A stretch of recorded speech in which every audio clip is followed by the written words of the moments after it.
Veterinary ministries YouTube ചാനലിലേക്ക് അവർക്കും സ്വാഗതം. നമ്മൾ ദൈവവചനം ഡെലിവറൻസിന് ഏത് രീതിയിൽ സഹായിക്കുന്നു എന്നുള്ള ചിന്തകളാണ് കഴിഞ്ഞ 3-4 എപ്പിസോഡായിട്ട് പറഞ്ഞുകൊണ്ടിരിക്കുന്നത്. അത് ഒരു 2-3 എപ്പിസോഡിലൂടെ അത് തന്നെ കണ്ടിന്യൂ ചെയ്യും. കാരണം ഇത് നമ്മൾ ഇതിൻ്റെ എല്ലാ ആസ്പെക്റ്റുകളും മനസ്സിലാക്കിയാൽ ആ വിടുതൽ നമ്മളിൽ പൂർണ്ണമായിട്ട് വരികയുള്ളൂ. അതിന് മുമ്പായിട്ട് ഞാൻ പറയാനായിട്ട് ആഗ്രഹിക്കുന്നത്, യേശുക്രിസ്തുവിനെ രക്ഷകനും കർത്താവുമായി സ്വീകരിക്കാത്ത ആരെങ്കിലും ഇത് കണ്ടുകൊണ്ടിരിക്കുന്നുണ്ടെങ്കിൽ അവർക്ക് ഇതിനൊരു പ്രയോജനം കിട്ടണമെങ്കിൽ അവർ അങ്ങനെ ഒരു തീരുമാനത്തിലേക്ക് കടന്നു വരണം. അല്ലെങ്കിൽ ഇത് നമ്മളിങ്ങനെ കേട്ട് പോകുന്നതായിട്ടുള്ള ഒരു ചിന്തയല്ലാതെ ഇതിനകത്തൊരു മീനിങ് ഫുള്ളായിട്ടുള്ള നിങ്ങളുടെ ജീവിതത്തിലൊരു ചേഞ്ച് അതിൽ വരികയില്ല.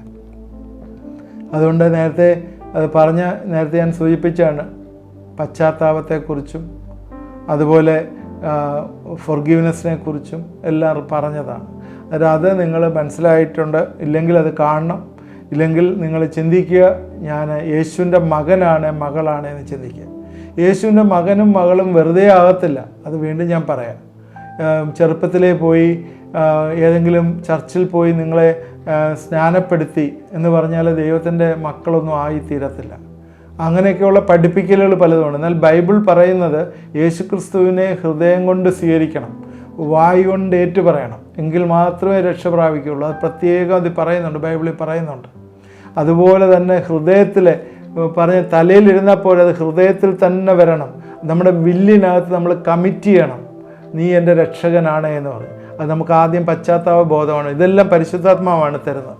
ഇത് നമ്മൾ ഉറപ്പാക്കണം. അതല്ലേ നമ്മൾ ഈ പറയുന്നതിനകത്ത് കാര്യമൊന്നുമില്ല. നേരത്തെ പറഞ്ഞു, കഴിഞ്ഞ എപ്പിസോഡിൽ ഞാൻ പറഞ്ഞാണ്, രക്ഷാ നിർണയം തരുന്ന ദൈവത്തിൻ്റെ വചനമാണ്. രക്ഷയെക്കുറിച്ച് പോലും അറിയാത്തവർക്ക് എന്താ രക്ഷാ നിർണയം വരുന്നത്? അതുകൊണ്ട് ആരെങ്കിലും രക്ഷിക്കപ്പെടാത്തവർ ഇത് കാണുന്നുണ്ടെങ്കിൽ തീർച്ചയായും നിങ്ങളുടെ ഹൃദയം കർത്താവിന് വേണ്ടി കൊടുക്കണം. എങ്കിലേ അവിടെ ഒരു സമാധാനം വരുള്ളൂ. എത്ര നമ്മൾ പഠിച്ചെന്ന് പറഞ്ഞാലും എത്ര നമുക്ക് പണമുണ്ടെന്ന് പറഞ്ഞാലും നമ്മളെ ഒന്ന് സേവ് ചെയ്യാനായിട്ട് പറ്റുകയില്ല. ഇന്നത്തെ കാലഘട്ടങ്ങളിൽ നിങ്ങൾക്കറിയാമല്ലോ, ഒരുപാട് എല്ലാ ദിവസവും കേരളത്തിലാണ് ഏറ്റവും കൂടുതൽ സൂയിസൈഡ് നടക്കുന്നത്. എല്ലാ ദിവസവും നിങ്ങൾ പത്രം ദ്വാരയും അല്ലെങ്കിൽ TV വഴിയും 2-3 മരണമോ കൊലപാതകങ്ങളോ അല്ലെങ്കിൽ സൂയിസൈഡോ നടക്കുന്നതായിട്ട് കാണുന്നുണ്ട്. അതെല്ലാം നമ്മളുടെ ജീവൻ ഹത്യ ചെയ്യുകയാണ്. എന്താണ്? നിരാശയുടെ ഘട്ടത്തിലുണ്ട്, അല്ലെങ്കിൽ വേണ്ടാത്ത സഖ്യത്തിനകത്ത് പോയിട്ടുണ്ടാവും, അല്ലെങ്കിൽ മയക്കുമരുന്നിനകത്ത് അടിമപ്പെട്ടായിരിക്കാം, എന്തെങ്കിലുമൊക്കെ പൈശാചികമായിട്ടുള്ള കെട്ടുകളിലകപ്പെട്ട് ആയിരിക്കുന്നത് കാണുന്നു. ഇതിൻ്റെ എല്ലാം കാരണം എന്താണ്? യേശുക്രിസ്തുവിന് ജീവിതത്തിൽ സ്ഥാനമില്ലാത്തതുകൊണ്ടാണ്. അത് മാമോദിസ വെള്ളം വീണെന്ന് പറഞ്ഞുകൊണ്ട് യേശുക്രിസ്തുവിന് കൊടുക്കേണ്ട ആ ഇമ്പോർട്ടൻസ് കൊടുക്കാതിരുന്നാൽ അതുകൊണ്ട് പ്രത്യേകിച്ച് കാര്യമൊന്നുമില്ല എന്ന് നമ്മൾ മനസ്സിലാക്കുക. ഇനി ഞാൻ 9ാമത്തെ പോയിന്റ് പറയുന്നത്, the word of God has the power to produce joy. നമ്മുടെ ഉള്ളിലെ സന്തോഷം തരാനായിട്ട് ഉള്ള ശക്തി ദൈവത്തിൻ്റെ വചനത്തിനാണുള്ളത്. ദൈവത്തിൻ്റെ വചനം ഇതെല്ലാം തരുമ്പോൾ നമുക്കറിയാം വേറെ ഒന്നും ആവശ്യമില്ല. ഡെലിവറൻസിന് ദൈവത്തിൻ്റെ വചനം മാത്രം മതി എന്ന് നമുക്ക് മനസ്സിലാവും. യിരെമ്യാ പ്രവചനം 15-ാം അധ്യായത്തിൻ്റെ 16-ാം വാക്യത്തിൽ, ഞാൻ നിൻ്റെ വചനത്തെ കണ്ടെത്തി ഭക്ഷിച്ചിരിക്കുന്നു, നിൻ്റെ വചനങ്ങൾ എനിക്ക് സന്തോഷവും എൻ്റെ ഹൃദയത്തിന് ആനന്ദവുമായി. നിൻ്റെ വചനങ്ങൾ എനിക്ക് സന്തോഷവും എൻ്റെ ഹൃദയത്തിന് ആനന്ദവുമായി. ഹൃദയത്തിൻ്റെ ആനന്ദമാണ് ശരിക്കും ഇമോഷണലി പെർഫെക്റ്റ് ആക്കുന്നത്, അല്ലേ? ഹൃദയത്തിൽ ദുഃഖമിരുന്നാൽ പുറമേ വരുമ്പോഴേ നമ്മുടെ ഇമോഷൻസ് എല്ലാം, നമ്മുടെ വികാരങ്ങളെല്ലാം ദുഃഖമയമായിരിക്കും. ഹൃദയത്തിൻ്റെ സന്തോഷം അതാണ് നമ്മുടെ വായിൽ കൂടി പുറത്തേക്ക് പ്രകടിപ്പിക്കപ്പെടുന്നത്. അതാണ് ദാറ്റ് ഈസ് എ ജോയ്. ഇവിടെ ദൈവത്തിൻ്റെ വചനം ഞാൻ ഭക്ഷിക്കുകയാണ്. ഭക്ഷിക്കുക എന്നുള്ളൊരു മീനിങ്, അവിടെ ഈറ്റ് എന്ന് പറയുന്ന മീനിങ് യേശുക്രിസ്തു പുതിയ നിയമത്തിലെ പിശാചിനെ നിന്ന് വിടുതൽ പ്രാപിപ്പാനായി, എന്ന് വെച്ചാൽ യേശുവിനെ പരീക്ഷിക്കാനായിട്ട് പിശാച് വന്നപ്പോൾ ഈറ്റ് ചെയ്യുന്ന കാര്യം പറയുന്നുണ്ടായിരുന്നു. നീ കല്ലൊന്ന് അപ്പമാക്കുക എന്ന്. അപ്പോഴെന്താണ് പറഞ്ഞത്? മനുഷ്യൻ ദൈവത്തിൻ്റെ വായിൽ നിന്ന് വരുന്ന വചനത്താലും ജീവിക്കുന്നു. അത് തിന്നുന്നത് അപ്പമല്ല, സ്വർഗീയ അപ്പമായിട്ടുള്ള ദൈവത്തിൻ്റെ വചനമാണ് ഞാൻ ഭക്ഷിക്കുന്നത് എന്നൊരു മീനിങ് പുതിയ നിയമത്തിൽ വന്നപ്പോഴത്തേക്ക് യേശു അതിനെ കൊടുത്തു. പഴയ നിയമത്തിൽ ഞാൻ നിൻ്റെ വചനങ്ങളെ കണ്ടെത്തി ഭക്ഷിച്ചിരിക്കുന്നു. എന്തിനാണ്? നിൻ്റെ വചനങ്ങൾ എനിക്ക് സന്തോഷവും എൻ്റെ ഹൃദയത്തിന് ആനന്ദവുമാണ്. അതുകൊണ്ട് ദൈവത്തിൻ്റെ വചനം ഇന്ന് നമ്മൾ ഭക്ഷിക്കുകയും നമ്മളത് ഏറ്റെടുക്കുകയും ചെയ്യുമ്പോൾ, വെറുതെ വായിച്ചു വിടുന്ന കാര്യമല്ല ഈ പറയുന്നത്, അത് ഭക്ഷിക്ക്, കാണാതെ പഠിക്ക്, ഹൃദ്യസ്ഥമാക്ക്, അത് എൻ്റെ ജീവിതത്തിൽ ഏറ്റെടുക്കുമ്പോൾ അത് എന്നിൽ ആനന്ദം തരും, എന്നിൽ ജോയ് തരും. യേശുക്രിസ്തു ശിഷ്യന്മാരോട് പറഞ്ഞ കാര്യം, സ്നേഹത്തിൽ വസിക്കണം എന്നൊക്കെ പറഞ്ഞതിന് ശേഷം യോഹന്നാൻ 15 കൽപ്പനകൾ പ്രമാണിക്കുന്നവൻ്റെ സ്നേഹത്തിൽ വസിക്കണം എന്ന് പറഞ്ഞിട്ട് യോഹന്നാൻ 15:11 പറയുന്നത്, എൻ്റെ സന്തോഷം നിങ്ങളിലിരിപ്പാനും നിങ്ങളുടെ സന്തോഷം പൂർണ്ണമാകാനും ഞാനിത് നിങ്ങളോട് സംസാരിച്ചിരിക്കുന്നു. യേശുക്രിസ്തു സംസാരിച്ചത് അവൻ്റെ വചനം, ദൈവത്തിൻ്റെ വചനം. എൻ്റെ സന്തോഷം നിങ്ങളിലിരിപ്പാൻ. എൻ്റെ സന്തോഷം നിങ്ങളിലിരിക്കുന്നത് എങ്ങനെയാണ്? എൻ്റെ സന്തോഷം, ദ ജോയ്, എന്നിലുള്ള സന്തോഷം നിങ്ങളിലിരിക്കുക എന്ന് പറഞ്ഞാൽ നിങ്ങളുടെ മനസ്സും നിങ്ങളുടെ ആത്മാവും എൻലൈറ്റനാകുകയാണ്. എന്താണ്? അതിന് ഒരു ജീവൻ വീഴുകയാണ്. ഞാൻ നിങ്ങളോട് സംസാരിച്ച വചനം അത് നിങ്ങളിലിരിക്കുകയാണ്, വസിക്കുകയാണ്. അത് ഞാൻ നിങ്ങളിലും നിങ്ങൾ എന്നിലും, ഞാൻ നിങ്ങളോട് സംസാരിച്ച വചനം നിങ്ങളിലും നിങ്ങൾ എന്നിലും, അങ്ങോട്ടും ഇങ്ങോട്ടുമുള്ള ഫെലോഷിപ്പ്, അങ്ങനെയാണ് ഒന്നാകുന്നത്. അപ്പോഴാണ് നിങ്ങൾ അപേക്ഷിക്കാനായിട്ട് പറഞ്ഞത്, അതെല്ലാം നിങ്ങൾക്ക് കിട്ടുമെന്ന് പറഞ്ഞത്. അതുപോലെ തന്നെ ഇവിടെ എൻ്റെ സന്തോഷം നിങ്ങളിലിരിപ്പാനും നിങ്ങളുടെ സന്തോഷം പൂർണ്ണമാകാനും. അപ്പോഴേ നമ്മുടെ സന്തോഷത്തിന് പൂർണ്ണതയില്ല. ഹലോ, നമ്മുടെ സന്തോഷത്തിന് പൂർണ്ണതയില്ല. നമ്മുടെ സന്തോഷം എന്ന് പറയുന്നത് എക്സ്റ്റേണലായിട്ടുള്ള കാര്യങ്ങൾ വരുമ്പോഴുള്ള സന്തോഷമാണ്. എന്ന് പറഞ്ഞാൽ സാഹചര്യം അനുസരിച്ചുള്ള സന്തോഷമാണ് നമുക്കുണ്ടാവുന്നത്. ഞാൻ പറഞ്ഞ മനസ്സിലായല്ലോ അല്ലേ? പ്രയാസം വരുമ്പോൾ കരച്ചിൽ, ദുഃഖം, എന്തെങ്കിലും വലിയ നല്ല കാര്യങ്ങൾ നടക്കുമ്പോൾ സന്തോഷം, ഇതെല്ലാം ബോഡ്ലി പ്ലഷേഴ്സിൽ നിന്ന് വരുന്ന സന്തോഷമാണ്. ഈ യേശു പറയുന്ന സന്തോഷം ആ സന്തോഷമല്ല. യേശു പറയുന്ന സന്തോഷം അതിനൊരു പാർട്ടായിട്ട് നമുക്ക് വേണമെങ്കിൽ എടുക്കാമെങ്കിലും യേശു പറയുന്ന സന്തോഷം എന്ന് പറഞ്ഞാൽ ദൈവത്തിൻ്റെ വചനം നമ്മളിൽ ഇരിക്കുമ്പോഴേ നമ്മളുടെ സാഹചര്യങ്ങൾ ഏതൊക്കെ രീതിയിൽ നെഗറ്റീവായാലും അതിൻ്റെ മധ്യത്തിൽ ഞാൻ സന്തോഷിക്കും. കാരണം ദൈവത്തിൻ്റെ വചനപ്രകാരം I am secure in his hand. അവൻ്റെ കയ്യിൽ ഞാൻ സേഫാണ്, സെക്യൂറാണ്. അതുകൊണ്ട് അവൻ്റെ വചനം എന്നിൽ ഇരിക്കുമ്പോഴേ എൻ്റെ ജോയ് നിറയുകയാണ്. ഞാൻ വീഴാൻ പോകുന്നില്ല, ദൈവം എന്നെ താങ്ങും. അവിടെയാണ് സന്തോഷം വരുന്നത്.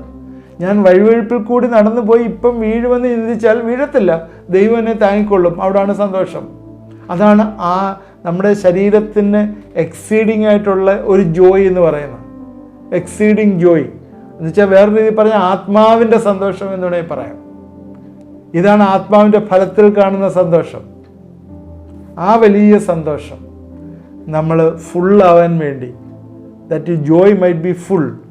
ഇപ്പം നമുക്ക് ഫുള്ളല്ല, കർത്താവിൻ്റെ വചനം നിറയുമ്പോൾ അത് ഫുള്ളാവും. അതാണ് പറഞ്ഞത്. So the word of God has the power to produce joy, fullness of joy.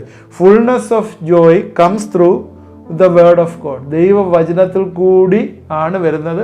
അത് ദൈവവചനത്തിൽ കൂടി വരിക മാത്രമല്ല, പരിശുദ്ധാത്മാവ് അതുപോലെ അങ്ങ് നിറയ്ക്കും. അതാണ് the fruit of the spirit. Love, joy, peace. നേരത്തെ പീസിനെ കുറിച്ച് പറഞ്ഞു, ഇപ്പോഴേ ജോയിയെക്കുറിച്ച് പറഞ്ഞു. അതുകൊണ്ട് word of God has the power to produce joy. അതായത് എന്നെ കേട്ടുകൊണ്ടിരിക്കുന്ന ചില ആളുകൾ നിരാശയുടെ വക്കിൽ സകല പ്രതികൂലവും വന്ന് ഈ പന്നികൾ നോക്കുന്ന പോലെ താഴോട്ട് നോക്കി നടക്കുന്ന ആരെങ്കിലും ഉണ്ടെങ്കിൽ നിങ്ങൾക്കൊരു വിടുതലാണെന്ന് ദൈവവചനത്താൽ നിറയ്ക്കുക. ദൈവവചനം നിങ്ങളുടെ ഉള്ളിൽ നിറയ്ക്കുക. അപ്പോഴേ നിങ്ങൾ സന്തോഷവാന്മാരാകും. ഇനി ദൈവവചനം നമുക്ക് തന്നിരിക്കുന്ന 10ാമത്തെ point, it will help us patient, comfort and hope. നമുക്ക് സ്ഥിരത, ആശ്വാസം, പ്രത്യാശ, ഇത് ദൈവത്തിൻ്റെ വചനം തരുന്നതാണ്. റോമർക്കെഴുതിയ ലേഖനം 15-ാം അധ്യായത്തിൻ്റെ 4-ാം വാക്യം, അതിൽ പൗലോസ് എഴുതിയിരിക്കുന്നതാണ്, എന്നാൽ മുന്നെഴുതിയിരിക്കുന്ന ഒക്കെയും നമ്മുടെ ഉപദേശത്തിനായിട്ടും. ഞാൻ ഈ പറഞ്ഞതൊക്കെ തന്നെ നേരത്തെ എഴുതിയേക്കുന്നതല്ല, നമ്മുടെ ഉപദേശത്തിനായിട്ടും നമുക്ക് തിരുവെഴുത്തുകളാൽ ഉളവാകുന്ന സ്ഥിരതയാലും ആശ്വാസത്തിനാലും പ്രത്യാശ ഉണ്ടാകേണ്ടത്. അതിൽ എന്താണ് തിരുവെഴുത്തിനാൽ ഉണ്ടാകുന്നത്? തിരുവെഴുത്തിനാൽ ഉണ്ടാകുന്നത് പേഷ്യൻസ്, കംഫർട്ട് ആൻഡ് ഹോപ്പ്. ഇത് മൂന്നുമാണ് തിരുവെഴുത്തിനാലായിട്ട് നമുക്കുണ്ടാകുന്നത്. കാരണം ക്ഷമ അല്ലെങ്കിൽ ഒരു കാര്യത്തിനകത്ത് സ്ഥിരതയില്ലാതെ ഇരിക്കുന്ന ആരെങ്കിലും ഉണ്ടെങ്കിൽ, എന്നുവെച്ചാൽ വേവറി മൈൻഡായിട്ടിരിക്കുന്നുണ്ടെങ്കിൽ, അതാവോ ഇതാവോ, അത് ശരിയാവോ ഇത് ശരിയാവോ, ഇങ്ങനെ വേവറി ആയിട്ടിരിക്കുക ഉണ്ടെങ്കിൽ, അതുപോലെ എപ്പോഴും ഈ ദുഃഖത്തിൽ ഇരിക്കുക, അയ്യോ ഒന്നും ശരിയായില്ല, ഭയങ്കര പ്രയാസമാണ്, ഇത് അങ്ങോട്ട് തന്നെ എങ്ങനെ ഞാൻ പോവുക, ഭയങ്കര ദുഃഖത്തിലിരിക്കുക.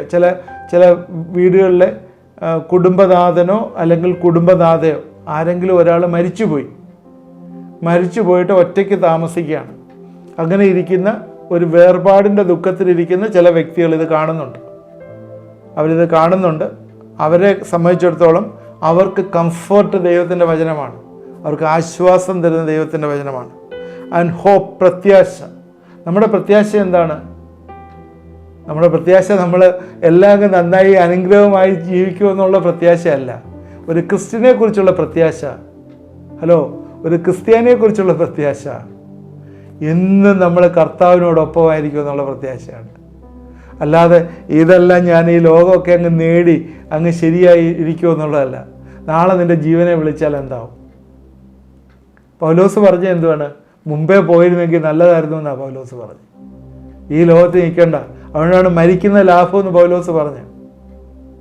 മരിക്കുന്ന ലാഭം എന്ന് പറയാനുള്ള കാര്യം, ഒരു ദിവസം മുമ്പേ യേശുവിൻ്റെ അടുക്കൽ ചെല്ലാം. അതാണ് പ്രത്യാശ. നമുക്ക് അങ്ങനെയുള്ള പ്രത്യാശയൊന്നുമില്ലല്ലേ. എങ്ങനെയൊക്കെ കുറച്ച് കാര്യങ്ങളൊക്കെ ഇനിയും ഈ ലോകത്തിൽ സെറ്റിൽ ചെയ്യാനുണ്ട് എന്നുള്ള ചിന്തയാണ് നമ്മളെ ഭരിക്കുന്നത്. എന്നാൽ ദൈവം നമ്മളെ വിളിച്ചിരിക്കുന്നത് ആ പ്രത്യാശയ്ക്കാണ്, അതായത് യേശുവിനോടൊപ്പമുള്ള. അതാണ് ഹോപ്പ്. ഇതെല്ലാം ദൈവവചനമാണ് നമുക്ക് തരുന്നത്. അതിന് സ്ഥിരത തരുന്ന ദൈവവചനമാണ്, ആശ്വാസം തരുന്ന ദൈവമാണ്, പ്രത്യാശ തരുന്ന ദൈവമാണ്. അതായത് ഇപ്പം നേരത്തെ പറഞ്ഞ ഇതെല്ലാം കൂടെ ഇപ്പം പറഞ്ഞ കുറേ കാര്യങ്ങളായി. ബുദ്ധി തരുന്നത്, നമ്മളെ ബിൽഡ് ചെയ്യുന്നത്, നമ്മളെ ക്ലീൻ ചെയ്യുന്നത്, എറ്റേണൽ ലൈഫ് കൺഫേം ചെയ്യുന്നത്, നമുക്ക് പീസ് ഹൃദയത്തിൽ തരുന്നത്, നമുക്ക് സന്തോഷം തരുന്നത്, ഇപ്പം പറഞ്ഞ് സ്ഥിരത തരുന്നത്, കംഫർട്ട് തരുന്നത്, ഹോപ്പ് തരുന്നത്. ഇത്രയും കാര്യങ്ങൾ ദൈവവചനം തരുമോ? യെസ്, ഈ കാര്യങ്ങളെല്ലാം ദൈവവചനം തരും. ഇതെല്ലാമാണ് നമുക്ക് ഇന്ന് ഡെലിവറൻസ് പ്രയറിനകത്തുള്ളത്. ദൈവമേ അങ്ങനെ ചെയ്യണേ, ഇത് ചെയ്യണേ, ഇത് ചെയ്യണേ. ഇതെല്ലാം ദൈവത്തിൻ്റെ വചനം നമുക്ക് തരുന്നതാണ്. അതുകൊണ്ട് എന്ത് പ്രാധാന്യമുള്ള ദൈവത്തിൻ്റെ വചനം. ഞാൻ നേരത്തെ പറഞ്ഞ പോലെ ദൈവത്തിൻ്റെ വചനം വളരെ പ്രാധാന്യമായിട്ടുള്ള കാര്യമാണ്. അതുകൊണ്ട് വീണ്ടും പറഞ്ഞ സെൻറ്റൻസ് പറയാം, നിങ്ങളെ ആർക്കും തോൽപ്പിക്കാൻ പറ്റത്തില്ല ദൈവവചനം പഠിക്കുകയാണെങ്കിൽ. Nobody can fail you. ആർക്കും നിങ്ങളെ തോൽപ്പിക്കാൻ പറ്റില്ല. You will be always success. ഇനി 11ാമത്തെ പോയിന്റിലേക്ക് വരാം. The word of God has the power to protect from error and sin. തെറ്റിൽ നിന്നും പാപത്തിൽ നിന്നും. രണ്ടും ഒരു മീനിങ് ആണ്. തെറ്റെന്ന് പറയുമ്പം നമ്മൾ കാര്യങ്ങൾ മനസ്സിലാക്കി ചെയ്യാതിരിക്കാം. പാപം എന്ന് പറയുമ്പം committing of error is sin. അതിൽ എററിൽ നിന്നും സിന്നിൽ നിന്നും വിടുവിക്കുന്നത് ദൈവത്തിന്, അതിന് ശക്തിയുണ്ട് നമ്മളെ പ്രൊട്ടക്റ്റ് ചെയ്യാനായിട്ട്. ദൈവത്തിൻ്റെ വചനം ഇന്ന് തെറ്റായിട്ട് പഠിപ്പിക്കുകയും അതനുസരിച്ച് ഇന്ന് ആളുകൾ തെറ്റിലേക്ക് പോവുകയും ചെയ്യുന്ന ഒരുപാട് കാര്യങ്ങൾ നമുക്ക് കാണാം. യൂട്യൂബിലും പല സ്ഥലങ്ങളിലും ഇതൊക്കെ ബാലൻസ്ഡ് ആയിട്ടുള്ളൊരു ടീച്ചിങ് പലപ്പോഴും കിട്ടത്തില്ല. ഇന്ന് നിങ്ങൾ ശ്രദ്ധിച്ചാൽ അറിയാം, പുതിയ ജനറേഷനായിട്ടുള്ള ആൾക്കാർ എല്ലാം തന്നെ ഇന്ന് ദൈവവചനം എടുക്കുന്നത് ഈ ലോകത്തിലെ സമൃദ്ധിക്ക് വേണ്ടിയാണ്. ഈ ലോകത്തിൽ നമുക്ക് സമൃദ്ധി ആവശ്യമില്ലെന്നൊന്നും പറയുന്നില്ല, ആവശ്യമാണ്. നമുക്ക് ഭക്ഷണം വേണം, പാർപ്പിടം വേണം, എല്ലാം വേണം. അതിനുവേണ്ടി മാത്രമായിട്ട് ദൈവവചനം ഇന്ന് യൂസ് ചെയ്യപ്പെടുന്നുണ്ട്. എന്നുവെച്ചാൽ ഡെലിവറൻസ്, ഞാനിപ്പോൾ ഈ സംസാരിക്കുന്ന കാര്യമാണ് ഡെലിവറൻസ്. അതുകൊണ്ടാണ് ഈ ഡെലിവറൻസിനെ തന്നെ ഞാൻ എടുത്ത് നിങ്ങളോട് സംസാരിക്കുന്നത്. ഈ എപ്പിസോഡ് 50 എപ്പിസോഡ് ചെല്ലുമ്പോൾ എങ്ങനെയാണ് ശരിക്കുള്ള ഡെലിവറൻസ് വരുന്നതെന്ന് നമുക്ക് മനസ്സിലാവും. അപ്പോൾ ഇത് ഇങ്ങനെ എടുത്തിട്ട് നിങ്ങൾ ഇവിടെ വന്ന് പ്രാർത്ഥിയിൽ നിങ്ങളുടെ സാമ്പത്തികം മാറും, നിങ്ങളുടെ കടബാധ്യത മാറും, ഇങ്ങനെയൊക്കെയുള്ള കാര്യങ്ങൾ. കടബാധ്യത മാറും, നിങ്ങളുടെ രോഗം മാറും. നിങ്ങൾ ചെറിയ കാറാണെങ്കിൽ അത് വിറ്റ് വലിയ കാറാവും. ചെറിയ വീട് വാങ്ങിച്ചിട്ട് വിട്ടിട്ട് വലിയ വീട് വാങ്ങും. നിങ്ങളുടെ ബിസിനസ് ഒരുപാട് ഫ്ലറിഷ് ചെയ്യും. ഇതെല്ലാം നമ്മൾ ശ്രദ്ധിച്ചാൽ ഒരു കാര്യം നമ്മൾ മനസ്സിലാവും. എന്താണ്? ഇതെല്ലാം തന്നെ ഈ ലോകത്തിലുള്ള കാര്യമാണ്. അല്ല, ഈ ലോകത്തിലില്ലാത്ത ഒന്നുമല്ല. നിങ്ങൾ 70 80 വയസ്സ് ജീവിക്കുന്ന സമയത്ത് നടക്കുന്ന കാര്യങ്ങളെക്കുറിച്ചാണ് ഈ ചിന്തിക്കുന്നത്. മനുഷ്യൻ അങ്ങനെയാണ് ചിന്തിക്കാൻ പറ്റുള്ളൂ. കാരണം മനുഷ്യൻ്റെ ചിന്ത ആ രീതിയിലാണ്. കാരണം അവനിലെ ശരീരത്തിന് വേണ്ടിയാണ് അവൻ പ്രവർത്തിക്കുന്നത്. അതുകൊണ്ട് ആ ചിന്ത അങ്ങനെ ഇരിക്കുന്നത്. എന്നാൽ ബൈബിള് പഠിപ്പിക്കുന്നതൊക്കെ ഇതിൽ നിന്ന് വിഭിന്നമാണ്. ബൈബിള് പഠിപ്പിക്കുന്ന ഇതിൽ നിന്ന് വിഭിന്നമെന്ന് പറഞ്ഞാൽ മെയിനായിട്ട് ബൈബിള് പഠിപ്പിക്കുന്നതെന്ന് പറഞ്ഞാൽ നഷ്ടപ്പെട്ടു പോയ മനുഷ്യൻ, ആദാമും ഔവായും പാപം ചെയ്ത് നഷ്ടപ്പെട്ടു പോയ മനുഷ്യനെ വീണ്ടെടുത്ത് ദൈവത്തിൻ്റെ മഹത്വം അവനിൽ കൊടുത്ത് ദൈവത്തെ പോലെ പഴയതുപോലെ ആക്കി വെക്കുക എന്നുള്ള ബൈബിള് പഠിപ്പിക്കുന്നത്. അതുമാത്രമല്ല, നമ്മുടെ സ്ഥാനം ഈ ലോകത്തിലല്ല, യേശുക്രിസ്തുവിനോടൊപ്പം സ്വർഗത്തിലാണ് നിങ്ങൾ വസിക്കേണ്ടത്. അതാണ് ബൈബിള് പഠിപ്പിക്കുന്നത്. അത് സ്വർഗത്തിപ്പാനുള്ളൊരു വഴി എന്നുള്ളതിനുപരിയായിട്ട് നമ്മൾ മാത്രമല്ല, നമ്മുടെ സഹോദരങ്ങൾ കൂടെ സ്വർഗത്തിൽ പോകണം എന്നുള്ളൊരു ചിന്തയാണ് ബൈബിൾ പഠിപ്പിക്കുന്നത്. അതുകൊണ്ട് അങ്ങനെ ചിന്തിക്കുമ്പോൾ എൻ്റെ കാര്യം സെൽഫിഷായിട്ട് മാത്രമല്ല ചിന്തിക്കേണ്ടത്. ഞാനും എൻ്റെ കൂടെ പഠിക്കുന്നവരും അല്ലെങ്കിൽ കൂടെ വർക്ക് ചെയ്യുന്നവരും കൂടെ താമസിക്കുന്നവരും ഞാൻ ഇടപെടുന്ന ആൾക്കാരെല്ലാവരും ഈ ദൈവത്തിൻ്റെ രക്ഷയെ മനസ്സിലാക്കി ഈ കർത്താവിനോടൊപ്പം ആയിരിക്കണം എന്നുള്ള ചിന്തയാണ് നമ്മൾ വരേണ്ടത്. അതിനു വേണ്ടി, അതാണ് ദൈവഹിതം. ദൈവഹിതം മനസ്സിലാക്കുക എന്ന് പറഞ്ഞാൽ അതാണ് ദൈവഹിതം. ദൈവത്തിൻ്റെ ഹിതം എന്താണ്? ദൈവത്തിൻ്റെ രാജ്യം ഇവിടെ സ്ഥാപിക്കുക. നമ്മൾ പ്രാർത്ഥിക്കുന്നത് എന്താണ്? സ്വർഗസ്ഥനായ ഞങ്ങളുടെ പിതാവേ, നിൻ്റെ നാമം വിശദീകരിക്കപ്പെടണമേ, നിൻ്റെ രാജ്യം വരണമേ. ദൈവത്തിൻ്റെ രാജ്യം ഈ ലോകത്തിൽ വരാൻ വേണ്ടിയാണ് നമ്മൾ പ്രാർത്ഥിക്കുന്നത്.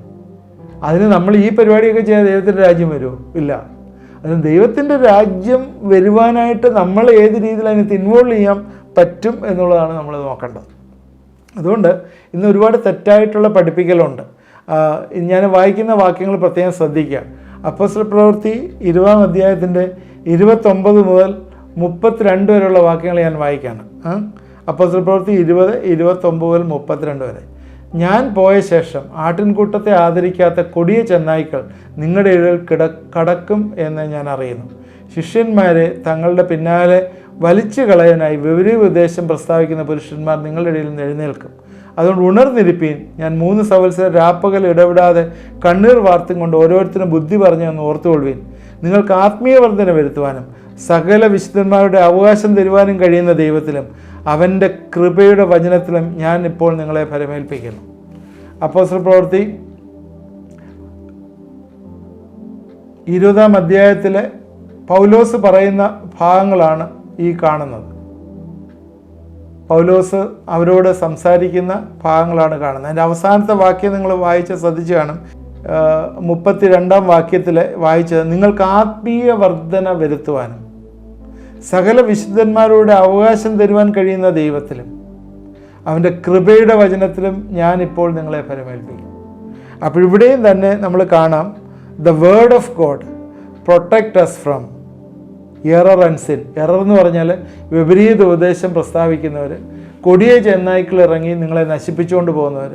അതുകൊണ്ട് ഞാൻ നിങ്ങൾക്ക് ബുദ്ധി ഉപദേശിച്ചു തന്ന് കണ്ണുനീർ വാർത്തുകൊണ്ട് നിങ്ങൾക്ക് ഓരോരുത്തർക്കും ബുദ്ധി ഉപദേശിച്ചു തന്നു എന്നാണ് പൗലോസ് പറയുന്നത്. അവിടെ എന്താണ് നിങ്ങൾ ചെയ്യേണ്ടത്? ദൈവവചനം വേണ്ട രീതിയിൽ ബാലൻസ്ഡായിട്ട് പഠിക്കണം. ഈ ലോകത്തിൻ്റെ നന്മയൊന്നും വേണ്ടെന്നല്ല പറയുന്നത്. ഈ ലോകത്തിൻ്റെ നന്മയെല്ലാം വേണം, അതെല്ലാം ആവശ്യമാണ്, അതെല്ലാം ദൈവം തരും. എന്നാൽ അതിലും ഉപരിയായിട്ട് അതുക്ക് മേലെ നമുക്ക് ദൈവത്തിൻ്റെ പരിശുദ്ധാത്മാവായിട്ടൊരു ബന്ധവും ആ ബന്ധത്താൽ നമ്മുടെ ആത്മാവിൻ്റെ രൂപാന്തരവും മനസ്സിൻ്റെ പുതുക്കലും ദിനം പ്രതി മനസ്സിൻ്റെ പുതുക്കലും ഉണ്ടാകുമ്പോഴേ നമ്മുടെ ചിന്തകളൊക്കെ ഇങ്ങനെയുള്ള ആകത്തില്ല. അതൊക്കെ ദൈവം തരും. അത് ഞാൻ പറഞ്ഞേ, നമ്മൾ ദൈവത്തിലേക്ക് അങ്ങോട്ട് വിട്ടുകൊടുത്ത് ദൈവത്തിൻ്റെ സന്നിധിയിൽ അങ്ങോട്ട് ഇരിക്കുമ്പോഴേ അവൻ ദൂതനെ ഇറക്കും നിങ്ങളുടെ കാര്യങ്ങൾ നടത്താനായിട്ട്. നിങ്ങളെക്കൊണ്ട് നടക്കാൻ പറ്റില്ലെങ്കിൽ അവൻ ദൂതനെ ഇറക്കി നടത്തും. അത് ദൈവത്തിൻ്റെ പ്രോമിസാണ്, ദൈവം ചെയ്യും. അത് നമുക്ക് വിശ്വസിക്കാൻ എന്തുകൊണ്ട് പറ്റുന്നില്ല? അതാണ് നമുക്ക് പ്രശ്നം. അത് നമുക്ക് വിശ്വസിക്കാൻ പറ്റുന്നില്ല. ഇതൊക്കെ കേട്ടാലും വിശ്വസിക്കാൻ പറ്റുന്നില്ല എന്നുള്ളതാണ്. അതുകൊണ്ട് എഫെസോസിലുള്ള എൽഡേഴ്സിനെ കുറിച്ച് എന്ന് വെച്ചാൽ, എൽഡേഴ്സ് എന്ന് പറഞ്ഞാൽ ചർച്ചിൻ്റെ ലീഡേഴ്സ്, എഫെസോസിലുള്ള ചർച്ചിൻ്റെ ലീഡേഴ്സിനെ കുറിച്ച് പൗലോസ് ഭയങ്കരമായിട്ട് വറീഡായിരുന്നു. കാരണം ലീഡേഴ്സാണ്, അവർ വരെ തെറ്റിപ്പോകാനുള്ള എല്ലാ സാധ്യതയുണ്ട്. കാരണം എന്താണ്? ഈ ലോകത്ത് പിശാച് ഇങ്ങനെ ഇഞ്ചക്ട് ചെയ്തുകൊണ്ടിരിക്കുക പല കാര്യങ്ങൾ. നിനക്ക് പ്രയോജനമുള്ള കാര്യങ്ങൾ അവനിങ്ങനെ ഇഞ്ചക്ട് ചെയ്യും. എന്നിട്ട് നിൻ്റെ ചിന്ത ആ രീതിയിലോട്ട് കൊണ്ടുപോകും. നമ്മുടെ സമയം ഇവിടെ തീർന്നുകൊണ്ട് ഞാൻ തൽക്കാലം ഇവിടെ വൈൻഡപ്പ് ചെയ്യാണ്. നമുക്ക് ഇത് തുടർന്ന് ചിന്തിക്കേണ്ട ആവശ്യമുണ്ട്.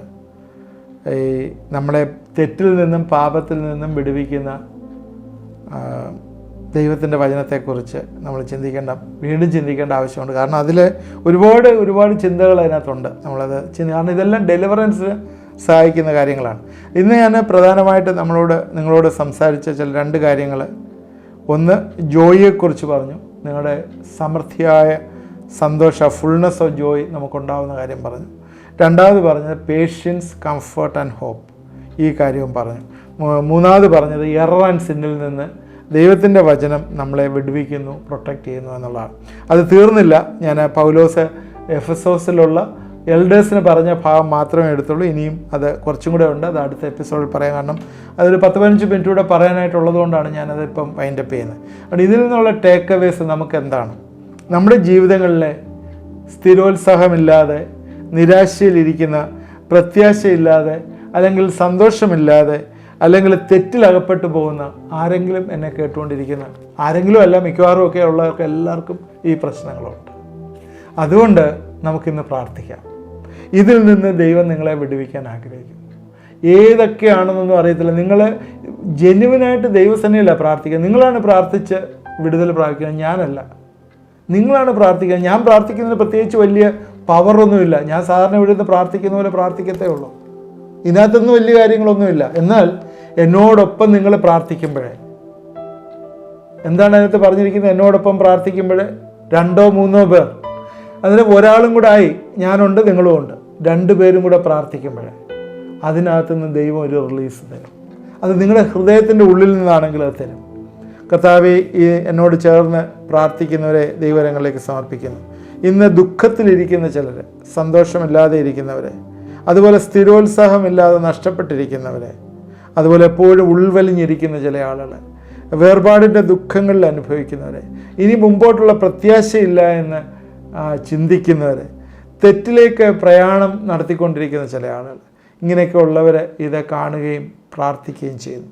ദൈവമേ, നീ വലിയൊരു വിടുതൽ അയക്കണമേ, സഹായിക്കണമേ. ഹൃദയത്തിൻ്റെ ഉള്ളിലെ സന്തോഷം വന്നു ചേരട്ടെ എന്ന് പ്രാർത്ഥിക്കുന്നു. നിൻ്റെ വചനം ഭക്ഷിക്കുവാനായിട്ട് കർത്താവെ കൃപ കൊടുക്കണമേ എന്ന് പ്രാർത്ഥിക്കുക. നിൻ്റെ വചന സ്ഥിരോത്സാഹം, സ്ഥിരം പേഷ്യൻസും, അതുപോലെ കർത്താവെ ആശ്വാസവും ഹോപ്പും കൊടുക്കുന്നതാണല്ലോ കർത്താവെ. അത് ധാരാളമായിട്ട് ഹൃദയത്തിൽ വന്നു ചേരട്ടെ എന്ന് പ്രാർത്ഥിക്കുന്നു. നിൻ്റെ വചനത്തിന് വേണ്ടി സമയം സ്പെൻഡ് ചെയ്യുന്നൊരു തീരുമാനം ഈ വിശുദ്ധരായിട്ടുള്ള ആൾക്കാർ എടുക്കട്ടെ എന്ന് പ്രാർത്ഥിക്കുന്നു. നിൻ്റെ കരങ്ങളിലേക്ക് ഏൽപ്പിക്കുന്നു. അനുഗ്രഹിക്കണമേ, സഹായിക്കണമേ.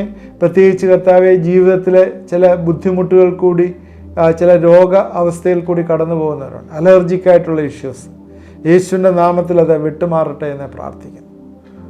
മാനസികമായിട്ടുള്ള പിരിമുറുക്കം കൊണ്ടോ ഒക്കെ ആയിരിക്കാം, അതെല്ലാം യേശുവിൻ്റെ നാമത്തിൽ ഇന്ന് അഴിഞ്ഞു മാറട്ടെ എന്ന് പ്രാർത്ഥിക്കുന്നു. എൻ്റെ കരങ്ങളിലേക്ക് സമർപ്പിക്കുന്നു. അതുപോലെ വയറ്റിൽ അൾസർ പോലെ ചില പ്രയാസപ്പെടുന്ന ചില വ്യക്തികൾ ഇത് കാണുന്നു. അവരെ ദൈവങ്ങളിലേക്ക് ഏൽപ്പിച്ച് പ്രാർത്ഥിക്കുന്നു. എല്ലാ പ്രയാസങ്ങളും മാറിപ്പോട്ടെ എന്ന് പ്രാർത്ഥിക്കുന്നു. ഈ ദിവസങ്ങൾ ദൈവമേ, നിൻ്റെ ആത്മാവ് ഇടപെടണം. കർത്താവേ, നിൻ്റെ ദൂതന്മാർ ഇറങ്ങി വരണം, ഇവരെ വിടുവിക്കണം, സഹായിക്കണം. ദൈവത്തിൻ്റെ വചനത്തിൻ്റെ സീരിയസ്നെസ് കൊടുത്തത് ഏറ്റെടുക്കുവാനായിട്ട് കർത്താവെ ഇടവരുത്തണം. യേശു ക്രിസ്തുവിൻ്റെ നാമത്തിൽ പ്രാർത്ഥിക്കുന്നു, കേൾക്കണമേ. ആമേൻ.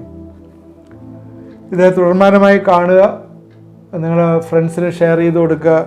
അതുപോലെ എന്നും 9 തൊട്ട് 10 വരെയുള്ള സമയത്താണല്ലോ ഇത് വരുന്നത്. ആ സമയത്ത് പ്രത്യേകിച്ച് നിങ്ങളത് കാണാനായിട്ട് ശ്രദ്ധിക്കണമേ.